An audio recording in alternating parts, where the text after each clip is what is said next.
Nos están visitando desde Buenos Aires, desde Nación, porque tenían tareas y reuniones muy importantes aquí en Catamarca. Estamos con Gustavo Vera, que es titular del Comité Ejecutivo para la Lucha contra la Trata y la Explotación de Personas. Es más largo, pero lo resumimos así. Y estoy también con Ivana Monferrán, que es delegada nacional del comité, también trabajando para esta zona. Chicos, muchísimas gracias por estar y tomarse estos minutos para venir a conectarte y comentarnos.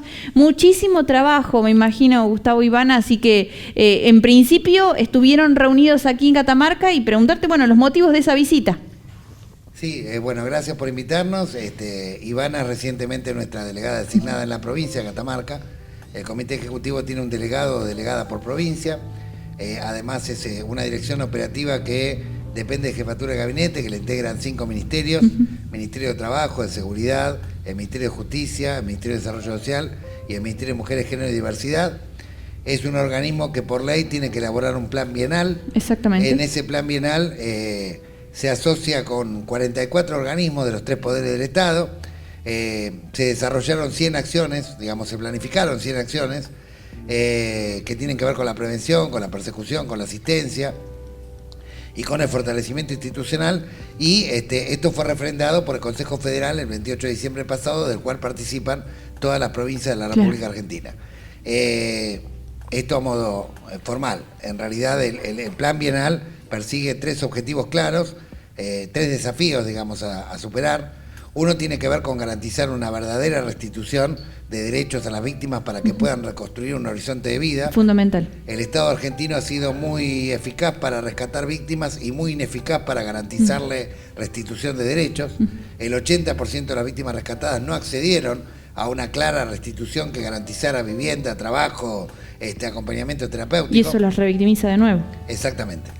El segundo eje tiene que ver con que no hemos seguido eficientemente la ruta del dinero y tenemos 530 sentencias judiciales firmes desde el 2008 hasta ahora, con una abundante colección de perejiles, bien condenados, pero perejiles, quiero decir, el último eslabón de la cadena de los explotadores. Por ejemplo, en el ámbito rural, cuando hay condenados es el cuadrillero o el capataz, nunca el dueño del campo, nunca la empresa.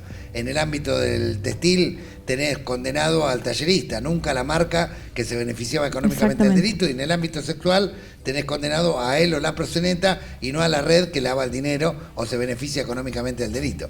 Por eso ahora estamos trabajando fuertemente con la UIF, con la FIP, muy fuertemente. Incluso hay un decreto que está en legal y técnica ahora, que autorizó el jefe de gabinete Santiago Cafiero para que se incorpore la UIF y la FIP dentro del Comité Ejecutivo. Y el tercer eje, es la razón por la que estamos aquí, tiene que ver con la articulación federal. Exactamente. O sea, el Comité Ejecutivo hasta ahora era un organismo que, si bien tenía funciones claras por ley, no las cumplía eficientemente porque tenía una especie de organización ambacéntrica, por decirlo de algún modo. Exactamente. ¿No? El comité era un grupo de personas que estaba en una oficina porteña y que cada tanto se conectaba con el interior a través de distintas capacitaciones. Para nosotros el problema del combate contra el crimen organizado, lo dicen todas las convenciones internacionales, tiene que ver con el multicontrol. Todos somos buenos, pero si nos controlamos vamos a ser mucho mejores y aparte más eficaces. Por lo tanto, en toda la República Argentina estamos constituyendo, con el acuerdo con el gobernador o la gobernadora respectiva, mesas interinstitucionales donde confluyen los organismos provinciales, los organismos nacionales que están en el territorio, por ejemplo, migraciones, trabajo de nación, por ejemplo, el sector de aduana de la FIP, por ejemplo, el sector de la CNRT, Ministerio Público Fiscal, sindicatos y organizaciones que estén especializadas en la temática de la sociedad civil, y esa mesa, que funciona una vez por mes, empieza a articular acciones de prevención, de persecución y de asistencia. Esto hemos hablado con el gobernador. Mañana a las 9 arranca la primera mesa interinstitucional en Catamarca, la número 18, porque ya se constituyó en 18 provincias. Y además también, lo más importante es que estamos trabajando con el señor gobernador un proyecto de inclusión laboral de víctimas de trata en el ámbito privado, con un fuerte apoyo del Estado provincial. Esto nos pareció una idea excelente, que estuvimos trabajando con Jalil y con su equipo de asesores, y nos parece que es una muy buena noticia, como la misma noticia que el Ministerio de Trabajo de Nación anunció hace 2 días, de un proyecto de capacitación y reinserción laboral también en el ámbito estatal o privado de víctimas provenientes de la trata de personas. Es como el eje quizás más fuerte, ¿no?, del que siempre venimos hablando. Ivana, en particular, obviamente llegan los funcionarios del comité y ustedes en Catamarca me imagino, bueno, ¿cuáles son las particularidades que tiene nuestra provincia en torno a este delito? Recién hablábamos fuera de aire, no es lo mismo lo que quizás se empieza a configurar en Patagonia que aquí en el norte, tenemos también nuestras particularidades, así que imagino que les habrán informado también de cómo están trabajando. Sí, te quiero comentar que, bueno, estoy muy contenta por lo que va a suceder mañana, la creación de la mesa interinstitucional que va a estar compuesta por organismos nacionales y provinciales. Entonces esto nos va a permitir trabajar en forma conjunta, articulada y crear acciones concretas, políticas públicas que puedan erradicar este delito, ¿no? Hay mucho por trabajar en nuestra provincia y creo que este avance va a permitir eso, ¿no? Profundizar, hacer un estudio más profundo, crear diferentes formas de asistir a las víctimas, en cuanto a la prevención también, a la difusión. Bueno, aprovecho el espacio para difundir la línea 145, es una línea gratuita, anónima, donde se pueden realizar las denuncias. Exactamente. Digo, y es importantísimo también entender y ver dónde está, ¿no?, el delito. Es un delito federal y es por eso que también se tienen que aunar muchísimos organismos y pensarlo así, pero ¿cuál es la particularidad en Catamarca? Recién hablábamos también fuera de aire, sobre todo lo que es la trata digamos, del trabajo rural, se lo naturaliza muchísimo, como así también el trabajo infantil, ¿no? Es como volver a poner el ojo en cuando estamos hablando de un delito y cuando lo tenemos enfrente. Más allá también lo que tiene que ver con la explotación sexual, que es quizás el más digamos, visibilizado, debatido, está todo el tiempo en la agenda pública, pero quizás las otras formas de trata, no sé si son tan visibles para nosotros. Sí, tenés mucha razón, claramente nosotros hemos puesto el foco muy fuertemente en la lucha contra la trata con fines de explotación laboral. En la Argentina hay 750.000 trabajadores y trabajadoras rurales, de los cuales solo 250.000 están bajo convenio colectivo de trabajo, es decir que hay 500.000 de personas sometidos a situaciones que son algo más que una irregularidad laboral, porque cuando vos trabajás más del máximo legal permitido, que son 12 horas, cuando vos cobrás menos del salario mínimo vital y móvil, cuando vos tenés condiciones de higiene y seguridad o de entorno a vivienda que son inhumanas, claramente estamos en presencia de un delito federal y no de una irregularidad laboral. Estos son datos oficiales de Renatre y de Guatre, por lo tanto ya hoy sabemos justamente a partir de que en Guatre cambió la dirección, en octubre del año pasado asumió José Boitenco, le dio una impronta muy fuerte y proactiva de colaboración con el comité, de colaboración con el Ministerio de Trabajo Nacional, con los Ministerios de Trabajo Provinciales. Hay un plan de inspección realmente muy intenso que lo estamos llevando adelante. Hay una, digamos, mancomunión con la Justicia Federal también trabajando el tema. Hay una admisión de los propios jueces federales de que a veces no tienen unificados los criterios. De hecho, en la primera semana de agosto, luego de la feria judicial, va a haber un seminario que va a hacer el comité junto con la Asociación de Jueces Federales, en los cuales vamos a capacitarlos en homogeneizar criterios en torno a cómo determinar situaciones de trata laboral. ¿En base a qué? En base a lo que establece el OIT, en base a la guía del Ministerio Público Fiscal, en base a la guía del Ministerio de Trabajo. Lo mismo ha hecho el Ministerio de Trabajo, que justamente ha sacado una guía el año pasado también para homogeneizar los criterios según los parámetros internacionales y ser claros en esto. Acá en la aceituna, en el ámbito del tabaco, tenemos en varias ramas problemas serios y problemas que tienen que ver con el mal llamado trabajo golondrina, que en realidad está arreglado por disposiciones temporarias de la Ley de Trabajo Agrario que obviamente no se respetan.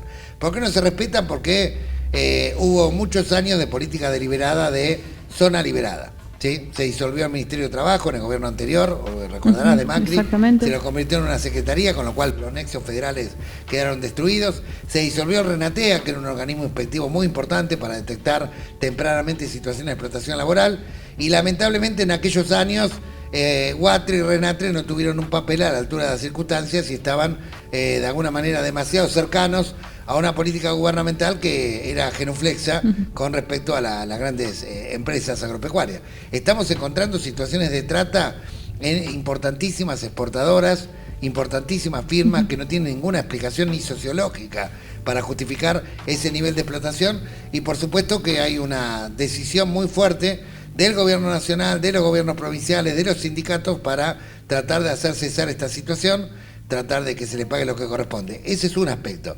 Y en lo que respecta a la trata sexual, se ha clandestinizado claramente. o sea, de los prostíbulos a cielo abierto, que antes también eran naturalizados, Sí. y que la lucha del feminismo abolicionista, que la lucha de organizaciones de la sociedad civil como la Alameda, la organización de Susana Trimarco u otras, instalaron en la agenda pública, se ha clandestinizado no solamente a departamentos privados, sino que ahora hay un muy fuerte e intenso trabajo de captación y reclutamiento de las redes en el ámbito virtual, utilizando todo tipo de plataformas para tratar de generar captación con fines de pornografía, con fines de trata sexual, con fines de abuso y trata. Y esto lo estamos trabajando fuertemente con ciberdelitos, con cibercrimen, estamos preparando capacitaciones porque está cambiando la figura de el reclutador de alguna manera, el que captaba, el que reclutaba, el que trasladaba. Esto está ocurriendo mucho en el ámbito virtual y tenemos que tratar de detectarlo a tiempo. También está ocurriendo en la trata laboral. Por ejemplo, el año pasado, todo el desplazamiento de 98.000 personas del NOA y del NEA hacia las provincias de Centro, Patagonia y Cuyo para hacer tareas temporarias, hubo muchísima intervención y muchísima convocatoria por la vía virtual. Claro. Y transferencias electrónicas de pasaje, y venían los trabajadores solos y después los dejaban abandonados. Es decir, estamos tratando de trabajar todos estos temas. Justamente estas mesas interinstitucionales son para que estemos capacitados en tiempo real y podamos trabajar mancomunadamente todas y todos juntos. Así que bueno, y también tenemos otros delitos como, por ejemplo, la venta, compra y venta de bebés, niños, niñas y adolescentes, más de bebés. Esto está ocurriendo. Es increíble. Está ocurriendo y en la Argentina no tenemos todavía tipificado el delito. Recién en septiembre del año pasado se presentó un proyecto de la Comisión de Seguridad para tipificar el delito. Teníamos una advertencia de la Comisión Interamericana de Derechos Humanos desde el año 2012 sobre el tema. Y otro tema que también tenemos que trabajar tiene que ver con el tráfico de tejidos y fluidos, no de órganos, porque en órganos más o menos el INCUCAI es uno de los organismos más respetables a nivel internacional, pero las propias autoridades del INCUCAI nos han planteado que es necesario avanzar en la legislación de tejidos y fluidos, porque, bueno, lo hemos visto en la pandemia, la venta de plasma, por ejemplo, Claro. Cuestiones que tienen que ser totalmente gratuitas y de transparencia y control público. Así que, bueno, estos son muchos los desafíos. Muchos, sin dudas. Y los tenemos que asumir de manera federal, o sea, en mesas que tengan de alguna manera, estén empoderadas, donde estén todos los organismos que tengan poder de policía y competencia para poder actuar en el ámbito de provincia, nación y la justicia, y bueno, y dialogando francamente entre todos los poderes del Estado. Sin duda, porque si no es de manera federal no se puede trabajar en este tipo de delitos, sí. Te cuento, Ahí está. Sí, te hay cuento micrófono. que, bueno, algunas de las acciones que ya hubo un encuentro con la ministra de Salud para trabajar desde las postas sanitarias también, con los agentes ahí, en cuanto a la prevención. También desde el Ministerio de Educación para trabajar desde las escuelas, con los docentes, con los alumnos, con los directivos, los supervisores. Bueno, también en cuanto a Renatre, Huatre, también que se viene la época de las cosechas, también para profundizar, para estar atentos en ese sector. Así que ya se está articulando diferentes actividades y acciones para poder concretarlas. Y hay muchas organizaciones también de la sociedad civil que aportan, ¿no? Y que hacen también su relevamiento. Por último, para preguntarles tanto a los dos, estamos hablando de derechos humanos básicos, pero también cuando hablamos de delitos de trata, ya sea digamos, de los distintos que están tipificados, hay como una especie de preconcepto de que no son en su mayoría provenientes o nativos argentinos, sino que también migran desde otros países. ¿Esto es efectivamente así o estamos hablando de compatriotas? Por más que no cambie en definitiva que es un delito grave que cualquier ser humano no debería estar digamos, sometido a esto, ¿no? Bueno, el 80% del millar de víctimas rescatadas durante el 2020 provienen de provincias del NEA y del NOA, ¿sí? Algunas con mayor preponderancia de trata con fines de explotación laboral, otras con mayor preponderancia de trata con fines de explotación sexual. En el porcentaje es aproximadamente un 68% de víctimas de trata con fines de explotación sexual y un 35% de trata con fines de explotación, 68 laboral, 38 sexual. Este año se ha incrementado mucho, pero bueno, por este dato objetivo de que sabemos que tenemos 500.000 de personas que no están registradas y ya se han naturalizado, como bien decías, y lo queremos desnaturalizar, lo que tiene que ver con el trabajo forzoso en el ámbito rural. También hay abundante en el área de los talleres clandestinos, digamos, y bueno, y muchas situaciones de intentos de captación o reclutamiento por vía virtual, incluso situaciones de explotación sexual en el ámbito virtual, prostíbulos virtuales de algún modo. Claro, y Gustavo, esto también tiene que ver, digo, estamos hablando de como ciertos estigmas o mitos, ¿no? Que, bueno, que no son o vienen de otros países. ¿Tiene que ver también la pobreza o, digamos, la clase económica no tiene que puede ser víctima de trata de cualquier forma? Mira, puede ser víctima de trata de cualquier forma, pero la estadística internacional indica que casi el 95-96% de las personas que son víctimas de trata son en condiciones de extrema vulnerabilidad. Es cierto que hay personas que vienen de otros países y que son traficadas e incluso en ocasión de ser explotadas como mulas y prostitutas a la vez, digamos, en la explotación sexual y como actividades de narcomenudeo. Pero también hemos tenido este año, el año pasado, situaciones de argentinas en situación de vulnerabilidad que fueron captadas y trasladadas a otro país. Esto ha ocurrido, digamos, en Bolivia, por ejemplo, hubo 5 casos en los que se intervino. El último fue de 5 víctimas en Potosí. Y también has visto el caso de una joven de Tandil que la estuvieron buscando por todo el país durante esta semana y que, bueno, que lograron de alguna manera evitar que desde Cava viajara hacia México, donde iba con la promesa de un trabajo que claramente era una red de trata, porque esto también está ocurriendo, o sea, hay una captación de la víctima explotando su vulnerabilidad social y o emocional, ofreciéndole de alguna manera un trabajo, transfiriéndole el dinero de manera electrónica, y la propia víctima va a la boca del lobo sin saberlo. Claro. ¿Se entiende? Y ahí hay que hacer un trabajo muy fuerte de prevención.